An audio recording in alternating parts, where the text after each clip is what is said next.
రహదారులకు మోక్షం లభించింది. ఉప ముఖ్యమంత్రి పవన్ కళ్యాణ్ వచ్చి రహదారులను పరిశీలిస్తుండటంతో అధికారులు ఉరుకులు పరుగులు పెడుతున్నారు. రహదారుల నాణ్యతపైన దృష్టి సారిస్తున్నారు. తాజాగా కృష్ణా జిల్లాలో పవన్ సోమవారం సుడిగాలి పర్యటన నిర్వహించారు.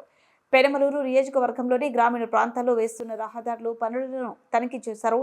నాణ్యత విషయంలో రాజీ పడొద్దని అధికారులకు సూచించారు. 2 నెలల కిందట పెనమలూరు పరిధిలో పల్లె పండుగ కార్యక్రమాన్ని నిర్వహించిన సమయంలో పవన్ పలు రహదారుల నిర్మాణానికి వేదికపై నుంచి హామీ ఇచ్చారు. వెంటనే నిధులను విడుదల చేయించి ఆ పనులను ప్రారంభించారు. ప్రస్తుతం ఈ రహదారి పనుల నాణ్యతను పరిశీలించేందుకు పవన్ కళ్యాణ్ పెనమలూరు వచ్చారు. కాంకిపాడు బస్టాండ్ నుంచి గొడవర్రు మీదుగా రొయ్యూరు వెళ్లే రహదారి అత్యంత అధ్వానంగా ఉండేది. ఆ విషయాన్ని స్థానిక ప్రజాప్రతినిధులు పల్లె పండుగకు వచ్చిన పవన్ దృష్టికి తీసుకెళ్లారు. ప్రస్తుతం రహదారి పనులు జరుగుతుండటంతో నాణ్యత తనకి పవన్ వచ్చారు. పనుల గురించి అధికారులను అడిగి తెలుసుకున్నారు. దీంట్లో వస్తుంది సార్.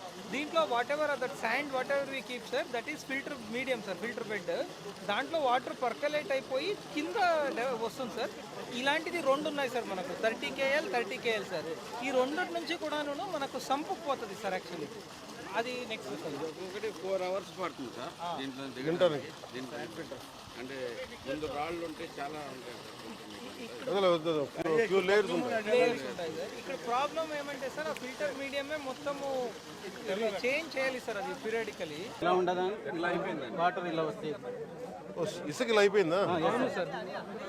ఇప్పుడు ఇలా ఉండాలి సార్, ఇలా అయిపోయింది సార్. ఇప్పుడు ఇది నీవు మనం తీసుకున్న తర్వాత మనం చేస్తున్నాం. సో మనం ఈ ఫిల్టర్ బెడ్లు ఏం చేస్తాం? ఇలా ఎన్ని ఉంటాయి? ఇసుక ఒకటి, ఫస్ట్ ఏది? First brick 20 mm, 6 mm, 12 mm, course sand, ఆ తర్వాత ఫైన్ శాండ్. ఇది ఫస్ట్.